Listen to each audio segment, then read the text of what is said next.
Today we are going to meditate on Hebrews chapter 13 and verses 1 through 16.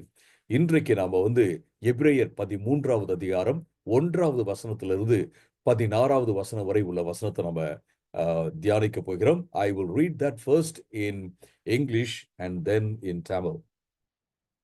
நான் அதை முதலாவது ஆங்கிலத்திலே வாசித்து பின்பு அதை தமிழிலே உங்களுக்காக நான் வாசிக்கிறேன். Hebrews chapter 13 verses 1 through 16. Keep on loving one another as brothers and sisters. Do not forget to show hospitality to strangers, for by so doing, some people have shown hospitality to angels without knowing it. Continue to remember those in prison, as if you were together with them in prison, and those who are mistreated, as if you yourselves were suffering. Marriage should be honored by all, and the marriage bed kept pure, for God will judge the adulterer and all the sexually immoral. Keep your lives free from the love of money, and be content with what you have, because God has said, never will I leave you, never will I forsake you. So we say with confidence, the Lord is my helper, I will not be afraid. What can mere mortals do to me? Remember your leaders who spoke the word of God to you. Consider the outcome of the way of life and imitate the faith. Jesus Christ is the same yesterday and today forever. Do not be carried away by all kinds of strange teachings. It is good for our hearts to be strengthened by grace, not by eating ceremonial foods, which is of no benefit to those who do so. We have an altar from which those who minister at the tabernacle have no right to eat. The high priest carries the blood of animals into the most holy place as a sin offering, but the bodies are burned outside the camp. And so Jesus also suffered outside the city gate to make the people holy through his own blood. Let us then go to him outside the camp, bearing the grace he bore. For here we do not have an enduring city, but we are looking for the city that is to come. Through Jesus, therefore, let us continually offer to God a sacrifice of praise, the fruit of lips that openly profess his name. And do not forget to do good and to share with others, for with such sacrifices, God is pleased. Here, sorry, I have to read it in Tamil. தமிழிலும் நான் வாசித்து விடுகிறேன். எபிரேயர் 13வது அதிகாரம், எபிரேயர் 13வது அதிகாரம் 1 16 வரை. எபிரேயர் 13 1 16 வரை. சகோதர அன்பு நிலைத்திருக்கட்டும். அந்நியர்களை உபசரிக்க மறக்காதிருங்கள். அதனாலே நீங்கள் அறியாமல் தேவதூதர்களையும் உபசரித்தது உண்டு. சிறைச்சாலையில் இருக்கிறவர்களோடு நீங்களும் சிறைச்சாலையில இருக்கிறவர்களைப் போல அவர்களை நினைத்துக் கொள்ளுங்கள். அவர்களுடைய சரீரங்களைப் போல உங்களுடைய சரீரங்களும் தீங்கு அனுபவித்ததாக நினைத்து தீங்கு அனுபவிப்பவர்களை நினைத்துக் கொள்ளுங்கள். திருமணம் எல்லோருக்குள்ளும் கனம் உள்ளதாகவும் பரிசுத்தம் உள்ளதாகவும் இருப்பதாக. வேசி கள்ளர்களையும் விபச்சாரக்காரர்களையும் தேவன் நியாயம் தீர்ப்பார். நீங்கள் பண ஆசை இல்லாதவர்களாக நடந்து உங்களுக்கு இருக்கிறவைகளே போதும் என்று எண்ணுங்கள். நான் உன்னை விட்டு விலகுவதும் இல்லை, உன்னை கைவிடுவதும் இல்லை என்று அவர் சொல்லி இருக்கிறாரே. அதனாலே நாம் தைரியத்தோடு, கர்த்தர் எனக்கு உதவி செய்கிறார், நான் பயப்பட மாட்டேன், மனிதன் எனக்கு என்ன செய்வான் என்று சொல்லலாமே. தேவ வசனத்தை உங்களுக்கு போதித்து உங்களை நடத்தினவர்களை நீங்கள் நினைத்து அவர்களுடைய நடக்கையின் முடிவை நன்றாக சிந்தித்து அவர்களுடைய விசுவாசத்தை பின்பற்றுங்கள். இயேசு கிறிஸ்து நேற்றும் இன்றும் என்றும் மாறாதவராக இருக்கிறார். பலவிதமான அந்நிய போதனைகளால் அலைந்து திரியாமல் இருங்கள். உணவுப் பொருட்களால் இல்லை, கிருபையினாலே இருதயம் உறுதிப்படுத்தப்படுகிறது. நல்லது. உணவுப் பொருட்களால் பயனில்லையே. நமக்கு ஒரு பலிபீடம் உண்டு, அங்குள்ளவர்களை சாப்பிடுகிறதற்கு ஆசாரிப்பு கூடாரத்தில் ஆராதனை செய்கிறவர்களுக்கு அதிகாரம் இல்லை. ஏனென்றால் எந்த மிருகங்களுடைய இரத்தம் பாவங்களுக்காக பரிசுத்த இடத்திற்குள் பிரதான ஆசாரியனாலே கொண்டு வரப்படுகிறதோ அந்த மிருகங்களின் உடல்கள் முகாமிற்கு வெளியே சுட்டெரிக்கப்படும். அப்படியே இயேசுவும் தம்முடைய சொந்த இரத்தத்தினாலே மக்களை பரிசுத்தம் பண்ணுவதற்காக நகர வாசலுக்கு வெளியே பாடுகள் பட்டார். ஆகவே நாம் அவருடைய நிந்தையை சுமந்து முகாமிற்கு வெளியே அவரிடம் புறப்பட்டு போவோம். நிலையான நகரம் நமக்கு இங்கே இல்லை, வரப்போகிறதையே விரும்பி தேடுகிறோம். ஆகவே அவருடைய நாமத்தை துதிக்கும் உதடுகளின் கனியாகிய ஸ்தோத்திர பலியை அவர் மூலமாக எப்போதும் தேவனுக்கு செலுத்துவோம். அன்றியும் நன்மை செய்யவும் தான தர்மம் பண்ணவும் மறக்காமல் இருங்கள். இப்படிப்பட்ட பலிகளின் மேல் தேவன் பிரியமாக இருக்கிறார். So here the Bible tells us that we have to live out the Christian faith. இந்த இடத்துல என்ன பார்க்கிறோம் அப்படின்னா, நம்ம இந்த கிறிஸ்தவ விசுவாசத்தை நம்ம வாழ்ந்து காட்ட வேண்டும் என்பதை நம்ம பார்க்கிறோம். So here the author tells about many important things we need to follow, like we have to be hospitable to people, and we have to love one another, and we should not get into any kinds of sexually immoral activities. இந்த இடத்துல நம்ம பல்வேறு ஆலோசனைகளை இந்த இடத்துல இந்த புஸ்தகத்தை எழுதினவர் பரிசுத்த ஆவியானவர் மூலமாக நமக்கு கொடுக்கறத நம்ம பார்க்கிறோம். என்னென்னலாம் சொல்றாரு? முக்கியமா பாத்தீங்க அப்படின்னா, நீங்க ஒருத்தவங்களை நேசிங்கன்னு சொல்றாரு. அப்புறம் மற்றவங்களுக்கு நீங்க உபசரிங்க, அப்படி மற்றவங்களுக்கு உபசரிப்பை தாங்க அப்படின்னு சொல்றாரு. அதுபோல இந்த பாலியல் ரீதியிலான கள்ளத்தனமான பாவங்கள்ல நீங்க என்ன செய்யாதீங்க, நீங்க அதுல ஈடுபடாதீங்க அப்படின்னு சொல்லிட்டு சொல்றத நம்ம பார்க்கிறோம். But in all this he says one thing that's also very important. இதையெல்லாம் சொல்லும்போது அவர் ஒரு காரியத்தை சொல்றாரு. When the high priest offered the sacrifice in the tabernacle, the animal that was sacrificed had to be burned outside the tabernacle. Similarly, Jesus was killed or crucified, or he died outside the holy city. So let us go from here to the place where Jesus was crucified. Let's go outside the city.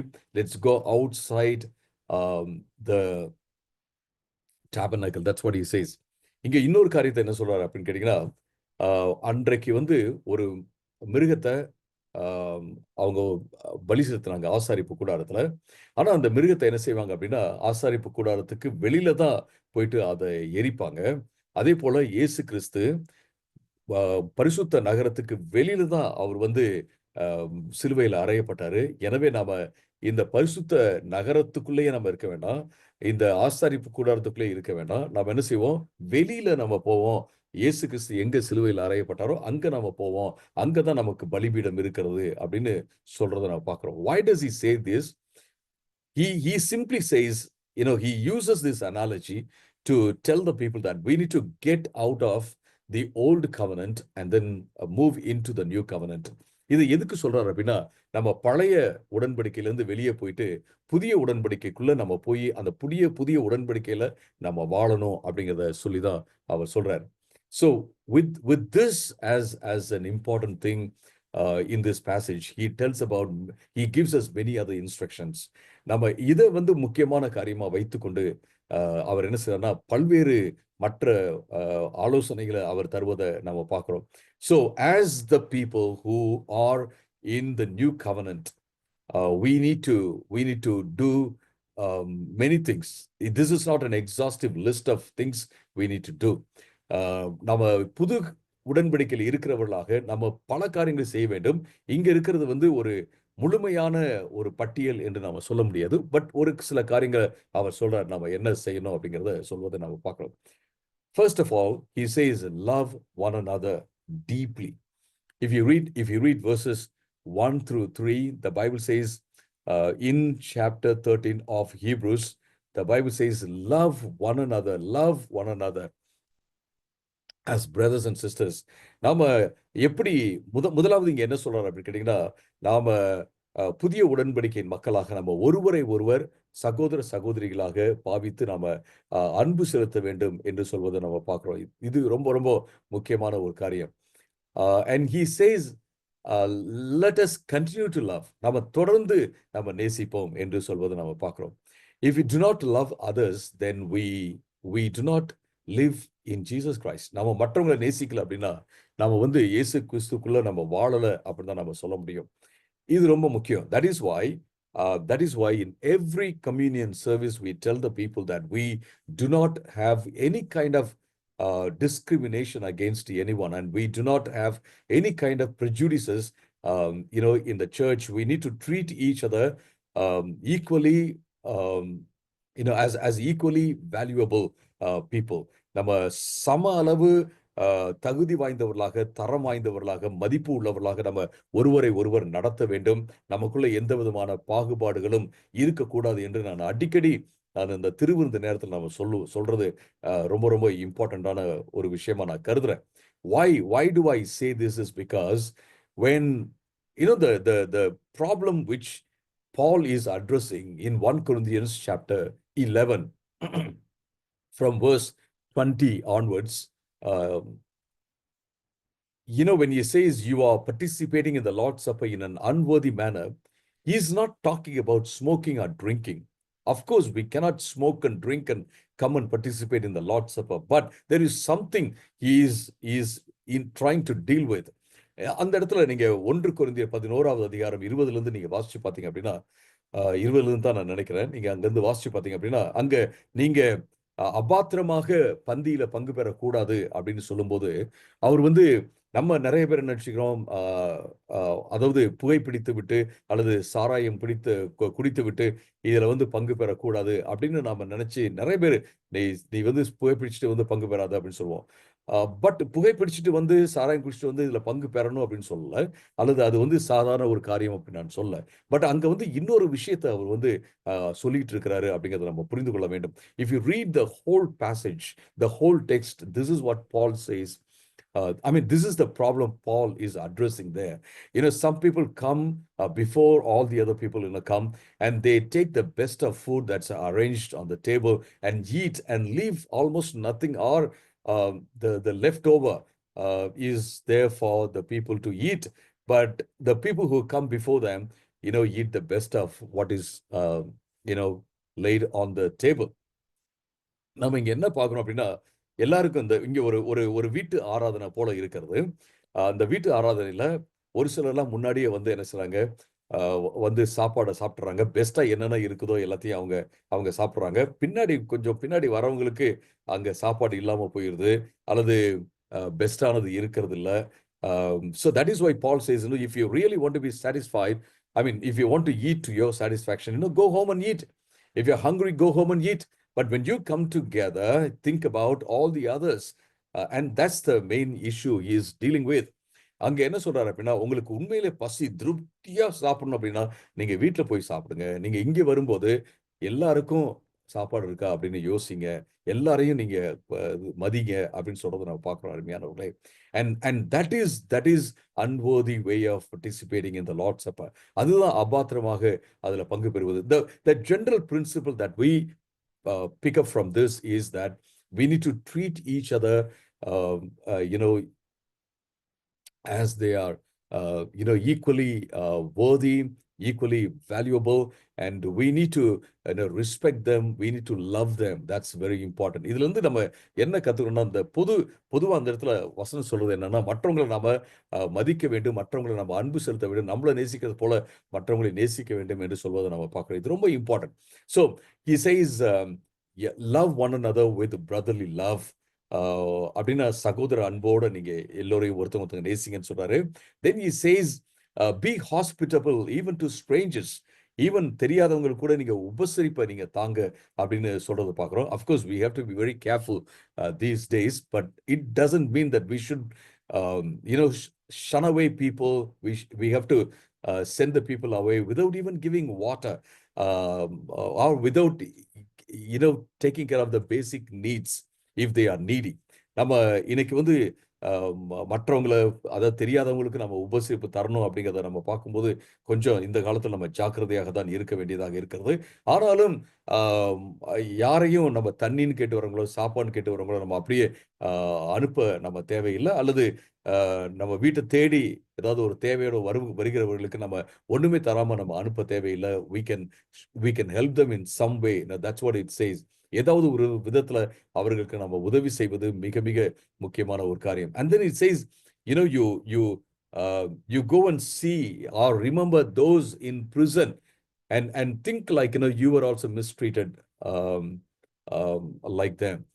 நீங்க சிறைச்சாலையில இருக்கிறவன் நினைச்சு பாருங்க அப்படின்னு சொல்றத பார்க்கிறோம். நீங்களும் உங்களையும் அப்படி மிஸ்ட்ரீட் பண்ணாங்கன்னா எப்படி இருக்கும் அப்படின்ட்டு நீங்க யோசித்து பாருங்க அப்படின்னு சொல்றத பார்க்கிறோம். அருமையானவர்களே, the first thing that we see here is that we need to love one another deeply. நம்ம ஒருவரை ஒருவர் நேசிக்க வேண்டும் என்பதுதான் நம்ம முதல் இடத்துல நம்ம பார்க்கிறோம்.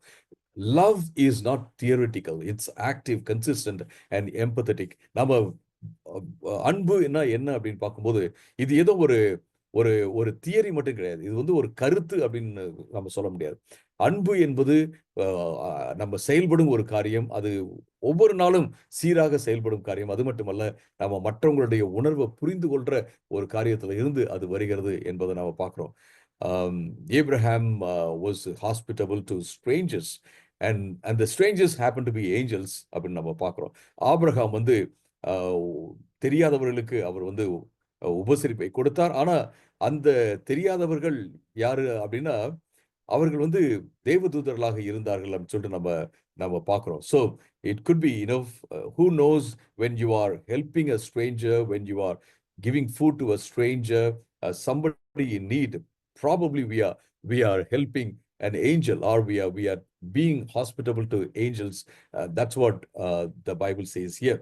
நம்ம இந்த தெரியாதவங்களுக்கு உதவி செய்யும் போது கூட ஒருவேளை நம்ம ஏஞ்சல்ஸ்க்கு, தேவதூதர்களுக்கு நாம உதவி செய்கிறவர்களாக நம்ம இருக்கலாம் அப்படிங்கிறத நம்ம பார்க்கிறோம். So we need to do all this with caution. We need to do all this with caution. I have bad experiences, but I don't want to tell about those experiences. எனக்கு வந்து நிறைய அதாவது இந்த மாதிரியான பிரச்சனைகள்லாம் வந்திருக்கு. தெரியாதவங்களுக்கு உதவ போய் பிரச்சனைகள்லாம் வந்திருக்கு. பட் நம்ம இதை வந்து நம்ம ஒரு ஒரு எச்சரிப்போட ஞானத்தோட நம்ம நடந்து கொள்வது மிக மிக முக்கியமான ஒரு காரியம். So the second point is honor marriage and sexual purity. திருமணத்தை நாம வந்து கனப்படுத்த வேண்டும். அது மட்டுமல்ல, பாலியல் ரீதியில நாம தூய்மையாக இருப்பதை நாம கனப்படுத்த வேண்டும். அது ரொம்ப ரொம்ப முக்கியமான ஒரு காரியம். அருமையானவர்களே, this world permits almost everything. இந்த உலகத்துல எல்லாமே சாத்தியம் அப்படின்ற மாதிரி இன்னைக்கு ஆயிடுச்சு. எதுவானாலும் ஓகே அப்படின்ற மாதிரி ஆயிடுச்சு. So we have to be very careful as God's people to keep ourselves sexually pure, and we need to honor marriage. நாம வந்து திருமணத்தை மதிக்க வேண்டும், கனப்படுத்த வேண்டும், அதற்குரிய மரியாதை நாம கொடுக்க வேண்டும். அது மட்டுமல்ல, நம்ம திருமண பந்தத்துல நாம உண்மை உள்ளவர்களாக இருப்பது மிக மிக முக்கியமான ஒரு காரியம். Many times this sexual immorality starts with distorted thinking. பல வேளைகள்ல பாத்தீங்கன்னா இந்த பாலியல் அசுத்தமான ஒரு காரியம் எதுல இருந்து ஆரம்பிக்குது அப்படின்னா, ஒரு தவறான சிந்தையோட ஆரம்பிக்கிறது அப்படிங்கிறத பார்க்கிறோம். You know, some people think that, okay, this will satisfy me, or I deserve this. You know, this is not good, that is not good, or you know, this is what I need. இது என்னை வந்து திருப்திப்படுத்தும், இது எனக்கு தேவை, இது நல்லதில்லை, அது நல்லதில்லை, இதுதான் எனக்கு நல்லது அப்படின்னு சொல்லிட்டு அவர்களை முடிவெடுக்கின்ற காரியமாக மாறிவிடுகிறது அப்படின்றத பார்க்கிறோம். We have to deal with unhealthy desires with in light of the truth that we find in the scripture. நமக்குள்ள இருக்கிற அந்த ஆரோக்கியமற்ற ஆசைகளை நாம வந்து கவனிப்பதும், அதை வந்து சரியான விதத்துல டீல் பண்ணுவது, அதை வந்து எப்படி பண்றது, என்ன சொல்ல, டிசிப்ளின் பண்ணுவது ரொம்ப ரொம்ப முக்கியமான, சீர்படுத்துவது ரொம்ப ரொம்ப முக்கியமான ஒரு காரியம். அதற்கு இடம் கொடுக்காம இருக்கிறது ரொம்ப ரொம்ப முக்கியமான ஒரு காரியம். அருமையானவர்களே, you know, this the God has built in human beings desire for intimacy. ஆண்டவர் வந்து மனுஷங்களுக்குள்ள ஒரு நெருக்கமான அந்த அந்த உறவை தேடுகின்ற அந்த ஆசையை வந்து அவர் வைத்திருக்கிறார் என்று நம்ம பார்க்கிறோம். அதுல எந்த விதமான சந்தேகமும் இல்லை. And sexuality is a gift from God. இந்த இந்த பாலியல் உறவு என்பது ஆண்டவர் கொடுத்த ஒரு கிஃப்ட் அப்படின்னு சொல்ல முடியும். But people misuse that and they will, the Bible says they will be punished. அவர்கள் அநேகர் என்ன செய்றாங்கன்னா இதை வந்து துர்ப்பிரயோகம் பண்றாங்க. ஆனா துர்ப்பிரயோகம் பண்றவங்க நிச்சயமாக அவர்கள் தேவனால தண்டிக்கப்படுவார்கள் என்பதை நாம பார்க்கிறோம். we have to be very very careful in this area. இந்த காரியத்துல நம்ம மிக மிக ஜாக்கிரதையாக இருப்பது மிக மிக மிக முக்கியமான ஒரு காரியம். we have to love our spouses. நமக்கு ஆண்டவர் கொடுத்த அந்த துணைவிகளை அல்லது துணையாளரை நாம் என்ன செய்யணும்னா நம்ம அன்பு செலுத்துவது ரொம்ப ரொம்ப முக்கியமான ஒரு காரியம், அருமையானவர்களே. so let us celebrate marriage. let us, those who are married, celebrate your marriage. Honor your spouse and enjoy your relationship, and that's what the Bible tells us to do. நம்ம என்ன செய்யணும் அப்படின்னா நமக்கு நமக்கு துணையாக ஆண்டவர் கொடுத்த அந்த துணைவி அல்லது துணையாளர் இவங்களை என்ன செய்யணும், நம்ம கொண்டாட வேண்டும், அவர்களை நாம நேசிக்க வேண்டும், அவர்களுக்கு உண்மையாக இருக்க வேண்டும். இந்த உறவுல நாம வளருவது மிக மிக முக்கியமான ஒரு காரியம் என்று நாம பார்க்கிறோம். ரொம்ப முக்கியமான ஒரு காரியம். மூன்றாவதாக, be content and trust God's provision. Be content and trust God's provision. ஐந்தாவது காரியம், ஐந்தாவது வசனத்துல நம்ம வாசிக்கிறோம். Sorry, let's look at verse 5. I think I didn't say it in English, Tamil. நம்ம என்ன பார்க்கணும், மூன்றாவதாக நம்ம திருப்தி உள்ளவர்களாக இருக்க வேண்டும். ஆண்டவர் வந்து நமக்கு எல்லாவற்றையும் தருவார் என்பதுல நாம நம்பிக்கை உள்ளவர்களாக இருப்பது மிக மிக முக்கியமான ஒரு காரியம். Let's read verse number 5. It says, keep your lives free from the love of money. பண ஆசையிலிருந்து நீங்க உங்களுடைய வாழ்க்கையை விலக்கி வைத்துக் கொள்ளுங்கள் என்று சொல்வதை நம்ம பார்க்கிறோம். So we have to be content, the Bible says.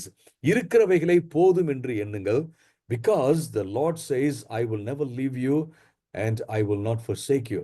ஏன் அப்படின்னா ஆண்டவர் நம்மை ஒரு நாளும் கைவிடுவதில்லை, ஒரு நாளும் நம்மை விட்டு விலகுவதில் இல்லை என்று ஆண்டவர் சொல்லியிருக்கிறார் என்று பார்க்கிறோம். அருமையானவர்களே, creating wealth is something the Bible tells about.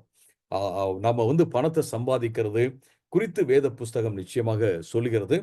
God is not against wealth creation. நம்ம வந்து உலகத்துல பணத்தை சம்பாதிக்கிறது குறித்து வேத புஸ்தகம் அதற்கு விரோதமா சொல்லல, ஆண்டவரும் அதற்கு விரோதமாக இல்லை. So you go to work to earn money, and that is also one way to create wealth. நீங்க வேலை செய்ய போறீங்க, பணத்தை சம்பாதிக்கிறீங்க, அதுவும் வந்து உங்களுக்குன்னு ஒரு ஒரு சம்பத்தை வந்து உண்டாக்குவதற்கான ஒரு வழிதான். But if you do that without contentment, நம்ம அதை திருப்தியே இல்லாம நம்ம பண்ணிட்டு இருந்தோம்னு வச்சுங்களேன், வாழ்க்கை வந்து வேஸ்ட் ஆயிரும். we have to be satisfied. we have to be content. நம்ம content with whatever we have, whatever the Lord has given. நமக்கு ஆண்டவர் என்னெல்லாம் கொடுத்திருக்கிறாரோ அதுல வந்து நம்ம திருப்தியாக இருப்பது, மிக மிக மன நிறைவோட இருப்பது மிக மிக முக்கியமான ஒரு காரியம். Why? Because God is with us and God will take care of every need. ஏன் அப்படின்னா ஆண்டவர் நம்மோடு கூட இருக்கிறார், ஆண்டவர் எல்லா தேவைகளையும் சந்திப்பார் என்பதை நம்ம பார்க்கிறோம். Our anxiety about the future, it comes from fear of scarcity. நம்ம வருங்காலத்தை குறித்த ஒரு பயம். அதாவது நான் சொல்றது வருங்காலத்தை, I'm not saying that you should not plan for your future, but fear of catastrophic fear of future. நம்ம எப்ப பார்த்தாலும் ஏதோ ஒன்று மோசமா நடந்துருமோ அப்படிங்கிற பயம், அதுக்காக வந்து பணத்தை சம்பாதித்து வைக்கிற அந்த ஒரு காரியம் வந்து that comes from fear of scarcity. அது வந்து இல்லாம போதாம அப்படிங்கிற அந்த பயத்துல இருந்தே அது வந்து விடுகிறது என்று நாம் பார்க்கிறோம். These people always think, what if I lose everything? எல்லாமே போயிடுச்சுன்னா என்ன பண்றது அப்படின்ட்டே யோசிச்சுட்டே இருப்பாங்க அப்படின்றத பார்க்குறோம். So why not you think this way? God will provide for me. God will take care of me. God is my helper. That's what the Bible says. God is my helper. I will not be afraid. ஆண்டவர் எனக்கு உதவி செய்வார். எதுக்கு நான் பயப்பட மாட்டேன். ஏன் ஏன் அப்படி நம்ம சொல்லக்கூடாது? இப்படியே நம்ம இப்படிலாம் போயிடுச்சுன்னா எப்படி, அப்படிலாம் போயிடுச்சுன்னா எப்படி, எப்படிலாம் இப்படி மோசமாயிடுச்சுன்னா எப்படி அப்படின்னு நம்ம ஏன் நினைக்கணும் அப்படின்னு சொல்லிட்டு நினைச்சு ஏன் பயப்படணும் அப்படிங்கிறது தான் இங்கே நான் முன்வைக்கும் ஒரு காரியம். So can we think about the future? Can we think about the risks or dangers in future and get ready to face them? வருங்காலத்தில் வரப்போகிற அபாயங்கள் என்ன, ரிஸ்க் என்ன அப்படிங்கிறதெல்லாம் புரிஞ்சு அதுக்கு நம்ம பிளான் பண்ணிக்கலாமா? அப்சல்யூட்லி. நீங்க நிச்சயமாக நீங்க அதுக்காக நீங்க பிளான் பண்ணலாம். அதுல தப்பே கிடையாது. But don't live in fear of scarcity. ஆனா இந்த போதாமை அப்படிங்கிற அந்த பயத்துல நீங்க வாழவே தேவையில்லை. Enjoy the day. Don't always think about what is not there. என்ன இல்லை அப்படின்ட்டு நீங்க யோசிச்சுட்டே இருக்காதீங்க. இருக்கிறத வச்சு நீங்க என்ஜாய் பண்ணுங்க. You will always be happy. So that's very important. அதுதான் ரொம்ப ரொம்ப முக்கியமான ஒரு காரியம் என்று நம்ம பார்க்கிறோம். 4வது, follow faithful leaders and Christ alone.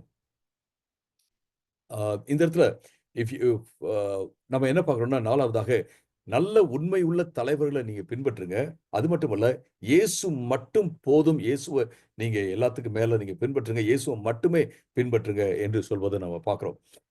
If you read verses 7 through 9, it says, don't follow all kinds of false teachings. Don't follow all kinds of false teachings. And of course, you respect your faithful leaders, the ones who faithfully teach the Bible. Respect them, follow them, but don't follow all kinds of false teachings. And above all, follow Jesus.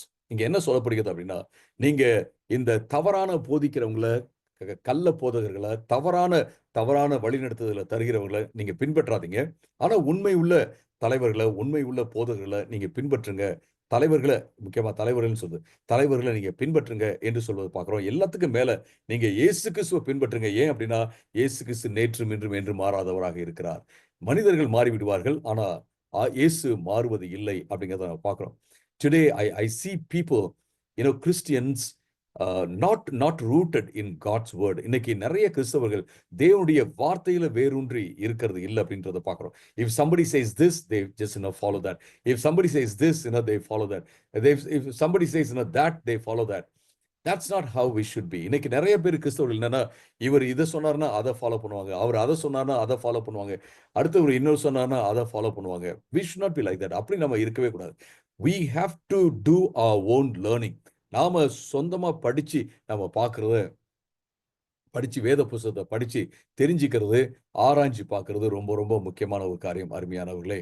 So just like the Bereans did, they studied the word to understand and to even verify the teaching from Paul. We need to do that. எப்படி பவுலுடைய போதனையை கூட இது சரியா அப்படின்னு ஆராய்ச்சி பார்த்தாங்களோ அந்த பெரியோ மக்கள், அவர்களை போல நம்ம இருப்பது மிக மிக முக்கியமான ஒரு காரியம். So follow good leaders, good teachings. நல்ல போதனைகளை நீங்க பின்பற்றுங்க, நல்ல போதனைகளை நீங்க பின்பற்றுங்க. இது ரொம்ப important. I see in YouTube, I see some people sitting and listening to, I will say, nonsense. They are listening to nonsense, but they are saying praise the Lord, hallelujah, clapping hands. It really pains my heart. இது நான் யூடியூப்ல சில இதை பார்ப்பேன். அவங்க பேசுறது பார்த்தீங்க அப்படின்னா, அப்படி பைபிள்ல இல்லவே இல்லை, பைபிள்ல இல்லாதது பேசுறாங்க. அந்த வசனத்தை கொஞ்சம் இன்னும் ஒரு தடவை அங்க உட்கார்ந்து இருக்கவங்க வாசிச்சாவே தெரிஞ்சிடும், அவர் சொல்றது வேற ஒண்ணு தப்பா சொல்றாரு தெரியும். ஆனா அங்க உட்கார்ந்துட்டு அல்லேலூயா பிரைஸ் தி சொல்லி கை தட்டிட்டு இருக்கிறத பார்க்கும்போது ரொம்ப ரொம்ப வேதனையா இருக்கு. The people are in pathetic condition. I beg of you this morning, நான் உங்களை கெஞ்சி நான் கேட்டுக்கிறேன், devote yourself to biblical teachings. நீங்க தேவனுடைய வார்த்தைக்கு, அதாவது தேவனுடைய வார்த்தையை கரெக்டா வியாக்கியானம் பண்ணி சொல்ற அந்த டீச்சிங்ஸ்க்கு நீங்க உங்களை கொடுங்க. Because teaching is like compass. ஏன்னா சரியான போதனை என்பது ஒரு காம்பஸ் போல, அந்த காம்பஸ் காம்பஸ் ஷோஸ் டிரெக்ஷன். ஒரு காம்பஸ் எப்படின்னு கேட்டீங்கன்னா அது எந்த திசையில போகணும் அப்படிங்கிறத காண்பிக்கிறதுன்னு சொல்லி பார்க்குறோம். You know the right teaching, the right biblical teaching is like like map. ஒரு சரியான போதனை அப்படிங்கிறது ஒரு மேப் போல. அந்த மேப் வந்து உங்களை சரியா வழிநடத்தும் அப்படிங்கிறத பார்க்குறோம். If the map is not good, if the compass is not showing the right direction, you will end up in a different or wrong destination. நீங்க காம்பஸ் வந்து சரியா உங்களுக்கு வழியை காண்பிக்கல அப்படின்னா, உங்களுக்கு அந்த மேப் வந்து சரியா வழியை காண்பிக்கல அப்படின்னா நீங்க தவறான இடத்துல போயிருவீங்க. அருமையானவர்களே, I'm not saying that you should not listen to all the people. நீங்க எல்லாரையும் நீங்க கேட்க கூடாது அப்படின்னு நான் சொல்லல. நீங்க கேளுங்க. You live in freedom, but you must be able to discern what is going on. நீங்க நீங்க எல்லாத்தையும் நீங்க கேட்கலாம். கேட்டு என்ன செய்யலாம் அப்படின்னு கேட்டீங்கன்னா, என்ன சரி தவறு என்று ஆராயும் அளவுக்கு உங்களுக்கு வந்து அந்த அந்த திராணி இருக்க வேண்டும். அந்த அந்த வேத அறிவு இருக்க வேண்டும். I'm open to answer your questions. உங்களுக்கு ஏதாவது கேள்விகள் இருந்துச்சுன்னா நீங்க என்கிட்ட கேட்கலாம். நான் வந்து உங்களுக்கு பதில் சொல்வேன். And there are people here in our church who know the Bible very well, so you can also ask them. நம்ம சர்ச்ல வந்து வேத புஸ்தகத்தை தெரிஞ்சவங்க இருக்காங்க, அவங்களையும் கேட்கலாம். If I do not know, I will definitely explore, study more and then come and tell you the answer. I give you the answer. நான் எனக்கு தெரியல அப்படின்னா நிச்சயமா படித்து உங்களுக்கு பதில் சொல்லுவேன். It's a family, my friends. இது வந்து ஒரு குடும்பம். So we need to encourage one another. We need to learn from each other and we need to teach each other. நாம இது வந்து ஒரு குடும்பம் போல இருக்கிறது. நாம் ஒருவருக்கு நம்ம ஒருத்தர் கற்றுக்கொள்ள வேண்டும். ஒருவருக்கு நம்ம புத்தி சொல்ல வேண்டும். ஒருவருக்கு நம்ம டீச் பண்ணிக்கணும், கற்றுக் கொடுக்க வேண்டும். இது எல்லாமே ஒரு ஃபேமிலியில் நடக்கிறதுன்னு சொல்லி நான் பார்க்கிறோம். Finally, he says that we need to give sacrificial praise to God. துதிகளின் பலியை நம்ம ஆண்டவருக்கு கொடுக்கணும் அப்படின்னு சொல்லிட்டு நம்ம பார்க்கிறோம். It's not about the food, it's not about the ritual. We just have to worship God. That's what he says. We have to praise God with our lips, meaning we need to just thank God, praise God for what he has done for us. இங்க என்ன சொல்றாரு பாத்தீங்கன்னா, நீங்க இந்த பாரம்பரியத்தையோ அல்லது சடங்குகளையோ அல்லது உணவு முறைகளையோ பின்பற்றுவதனால கிடையாது, ஆண்டவரை ஆராதிப்பதனால அப்படிங்கிறத நம்ம பார்க்கிறோம். ஆண்டவரை ஆராதிப்பதனால, ஆண்டவரை துதிப்பதனால. To praise God is to recognize who God is. To worship God is to have relationship with God. ஆண்டவரை துதிப்பது என்பது ஆண்டவர் யார் என்பதை அங்கீகரிப்பது, ஆண்டவரை தொழுது கொள்வது என்பது ஆண்டவரோடு உறவு கொள்வது என்பது சொல்லி நான் பார்க்கிறேன். அருமையானவர்களே, when Paul was praising God in Acts chapter 16, when he was in prison, his chains broke and he was set free. ஆண்டவரை வந்து துதித்த போது, பவுலும் சீலாவும் துதித்த போது, சிறைச்சாலை துதித்த போது அவர்களுடைய சங்கிலி எல்லாம் உடைந்தது என்று நம்ம பார்க்கிறோம். When the Israelites praised God, the walls of Jericho fell down. நம்ம பார்க்கிறோம், இஸ்ரவேல் மக்கள் ஆண்டவரை துதித்த போது, ஆண்டவர் யார் என்பதை அவர்கள் அங்கீகரித்த போது பார்த்தீங்கன்னா, அந்த எரிகோனுடைய சுவர்கள், மதில்கள் விழுந்தது என்று நாம பார்க்கிறோம். அருமையானவர்களே, let's continue to praise God. Let's recognize God's greatness. நம்ம ஆண்டவரை துதித்து கொண்டே இருப்போம். ஆண்டவர் அப்படின்னா என்ன அர்த்தம்? ஸ்தோத்திரம் சொல்லிட்டே இருக்கிறது இல்ல. ஆண்டவர் வந்து எவ்வளவு பெரியவர் நம்முடைய வாழ்க்கையில, ஆண்டவர் இந்த உலகத்துல எவ்வளவு பெரியவர் அப்படிங்கிறத நம்ம ரெக்கக்னைஸ் பண்றது, அங்கீகரித்து கொண்டே இருப்பது மிக மிக முக்கியமான ஒரு காரியம். If you recognize God's greatness, you will say, I will not fear anything. நீங்க ஆண்டவருடைய மகத்துவத்தை அறிந்திருப்பீர்கள் என்றால் நீங்க சொல்வீங்க, நான் எதை குறித்தும் கவலைப்பட போறதில்ல. I rely on God. He will not leave me, he will not forsake me, and I depend upon him and he will take care of me. நீங்க வந்து ஆண்டவரை துதித்துக் கொண்டே ஆண்டவருடைய மகத்துவத்தை அறிந்தவர்களாக இருப்பீங்கன்னா நீங்க சொல்வீங்க, அறிந்தவர்கள் தான் அப்படின்னு நான் விசுவாசிக்கிறேன். நீங்க என்ன சொல்வீங்க அப்படின்னா, நான் எதை குறித்து நான் பயப்பட போறதில்ல, எதை குறித்தும் பயப்பட போறதில்ல. ஆண்டவர் என்னோடு கூட இருக்கிறார், ஆண்டவர் எல்லாவற்றையும் பார்த்துக் கொள்வார், ஆண்டவர் என்னை கைவிடுவதில்லை, அவர் எனக்கு நல்லதுதான் செய்வார் அப்படிங்கிற அந்த நோக்கத்தோடு நீங்க என்ன செய்வீங்கன்னா, you will continue to worship the Lord. நீங்க ஆண்டவரை ஆராதிப்பீர்கள்.